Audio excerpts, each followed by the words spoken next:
This has really been an extraordinary day in American politics, and we begin our coverage here, almost where we left it. In the Senate tonight, Majority Leader Harry Reid and Minority Leader Mitch McConnell are again trying to hammer out a bipartisan deal to end the shutdown of the federal government and keep the government from blowing past the debt ceiling and defaulting on our national bills. Senators Reid and McConnell announced yesterday that they were close to an agreement. And then the whole thing fell apart in a giant clattering mess, only to start all over again tonight in the U.S. Senate. This has been kind of like the movie Groundhog Day, only a little scarier and a lot stranger. And our story begins here with the Speaker of the House. And there's no need to adjust your set because this is supposed to be a photo of Jim DeMint. Because Jim DeMint, this is the Jim DeMint who resigned from the Senate back in January and who last served in the House 8 years ago. He might as well be, based on what happened today, the person who controls the United States House of Representatives. The guy who actually has the title of Speaker of the House, John Boehner, Republican of Ohio. He gets to hold the gavel, so he controls that, but not much more. And even though Jim DeMint no longer holds any elected office in this country anymore, because he resigned from the Senate on New Year's Day, he now runs a conservative think tank. Even though he's no longer in Congress, Jim DeMint might as well be the Speaker of the House. Today, we entered day 15 of the federal government shutdown. We're just over 24 hours away from beginning to default on our national debt, from hitting the debt ceiling and running out of money to pay our bills.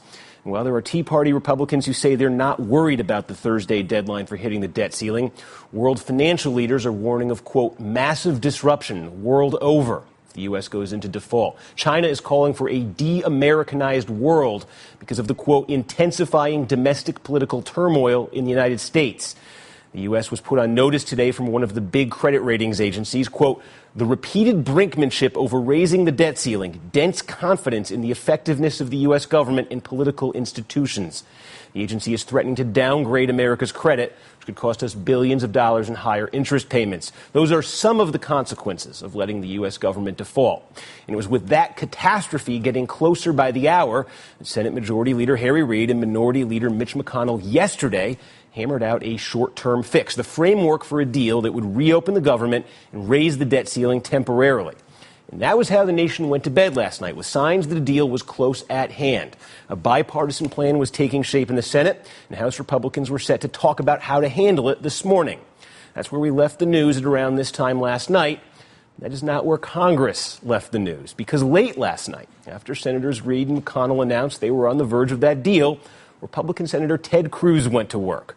Now, Cruz has spent the last few weeks meeting with and delivering pep talks to Republicans in the House. He's been egging them on to shut down the government, telling them not to cave in, not to listen to House Republican leadership, not to fear any political consequences. And last night, on the news that the Senate would be sending over a plan for the House to consider, Cruz met with about 20 House Republicans at this Washington Tex-Mex joint.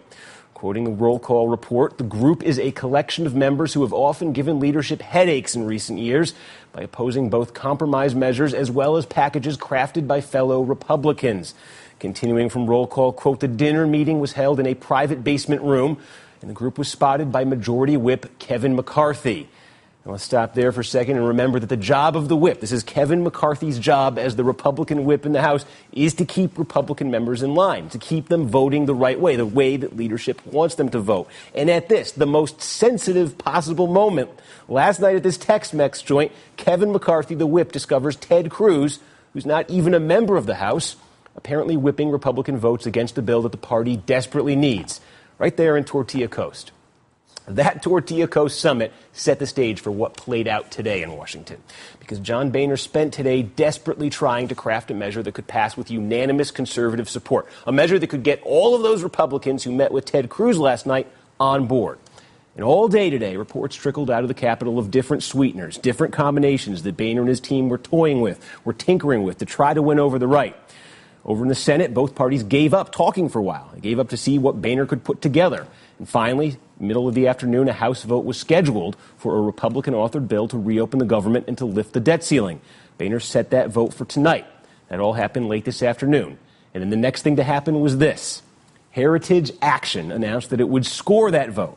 It's the political arm of Jim DeMint's Heritage Foundation. It posted a notice this evening that Republicans had better vote no on Boehner's new plan for ending the shutdown and raising the debt ceiling. DeMint has been calling the shutdown a temporary slowdown, and with that notice, he essentially told Republicans in Congress to keep it going. And that left Boehner with no choice but to call off the vote, not because he didn't want to pass a bill, not because he didn't want to get this all behind him, but because he didn't have the votes.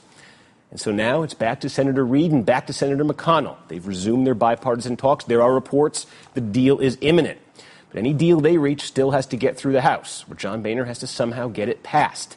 Can he get that done? Can he survive getting that done? Why should anyone believe he can when he's not been able to do it so far? If crashing through the debt ceiling would be too terrible for Congress to allow, where does John Boehner get the votes to make sure it doesn't happen? Joining us now is Robert Costa. He's the Washington editor for National Review. He's one of the best source reporters on the Hill, someone you should follow on Twitter to know what Republicans are doing next. Thanks for being here, Robert. Appreciate the time. So let's start with the reports we're all hearing about. McConnell and Reid are back to talking again. Imminent deal. Do we have a basic sense of what the contours of that deal are going to be? At this point, Republicans have such little leverage. Senate Republicans were hoping that House Republicans could pass something tonight, but when that plan fell apart, now it goes back to the Senate. And all Republicans in the Senate are really trying to do right now, Steve, is protect sequestration. That's it. They know they're on the ropes, and that's all they can probably get. Well, so what? Let's say we get an announcement here that Reid and McConnell have officially come up with a deal. It's generally a deal that the Democrats are happy about, given the circumstances. The question then is, A, are we confident that Boehner will take this deal that comes out of the Senate and actually put it on the floor for a vote in the House? Are we confident that will happen? I'm not entirely confident of that, because I've just spoken a few minutes ago with some leadership sources, and they say Boehner has two options. He can accept what the Senate brokers tomorrow morning, or he can try to float some kind of 6-week extension of simply the debt limit. I think the leadership would like to embrace the Senate deal, but as we saw today, the way things are so fragile in the House, Boehner may actually end up going just for a debt limit extension. And do we have any sense how Democrats would respond to that? They would be very unhappy. The Democrats, as much as many Republicans want to get beyond this impasse, and the Democrats, I think, are ready in the House to support whatever comes out of the Senate. But if Boehner starts trying to really tinker with the Senate deal, then it could be chaos on Wednesday and Thursday night. So it absolutely could. And so you're talking about the two choices that Boehner sort of sees himself having right now. I guess that gets to his position as Speaker. This whole issue we've been talking about since he became Speaker in January 2011 about he's always got to worry about the coup. He's always sort of looking around the corner for the threat to his leadership. Do you think that if he put a deal that was cut by Reid and cut by McConnell onto the floor, I think it's pretty safe to say it would pass. The question is, could he survive something like that happening as Speaker? I actually think he could survive, because what we've seen over the past few weeks is a lot of political theater from the leadership. They're trying to prove step by step that they're doing everything they can. They're exhausting all possible options on the table before they accept some kind of deal. And so that's why tonight's failure to pass something in the House, on the surface, it's a huge failure for the leadership. But it does show those conservatives on the right that the House can't even come up with an agreement on its own plan. And maybe that's a lesson to them that they may have to move toward the Senate deal. Well, and that brings me to the next part of this, because the dates that are sort of floating around out there for, if this Senate thing becomes the deal that ends up getting passed in the end, and we're able to avert the crisis here, we're talking about the continuing resolution that funds the government being open through January 15th. And we're talking about the next debt ceiling deadline being set for February 7th. So it's not too far off in the future. And you look at everything we've just been through the last few weeks. You look at all of this sort of dancing around that you're describing that Boehner has to do, that he still is doing really as we speak right now. Is there any sense that we won't just go through this all over again in January and early February?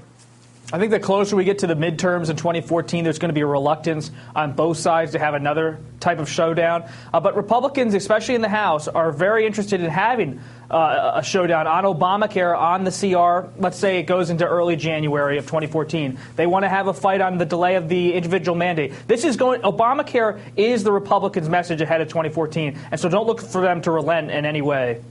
And we talked about it in the setup piece there, this announcement from Jim DeMint, the announcement from Heritage today that basically said this is a key vote. If you're a Republican in the House, you better be voting against this thing. Can you talk about what effect that had on the most conservative members in the House? What effect maybe that meeting with Ted Cruz we talked about at the taco joint, the Mexican restaurant last night, what effect that might have had on the most conservative members? These sort of outside pressure groups, or in the case of Cruz, a senator coming over and talking to them, what effect that's had on Boehner's ability to lead, and how that played out today?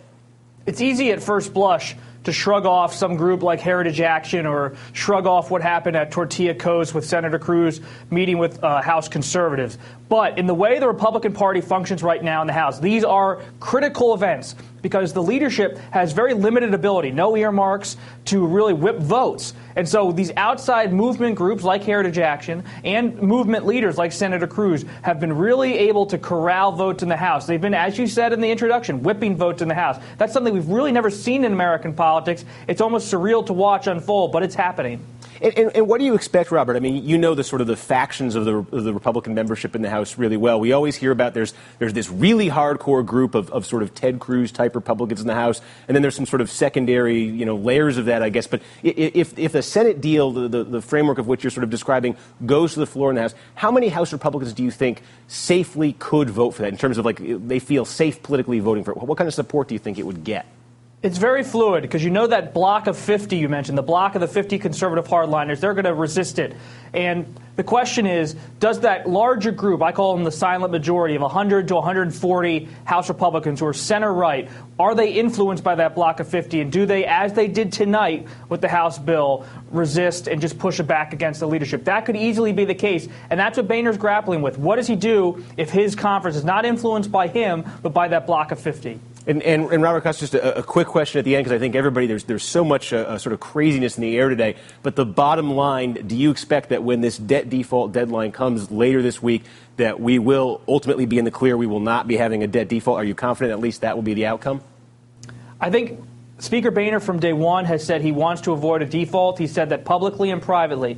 Question is, can he bring something to the floor that does that? Tonight showed that he has difficulty bringing anything to the floor, so we'll have to see. All right. Not very encouraging there, but Robert Costa, Washington editor for the National Review, we thank you so much for joining us tonight.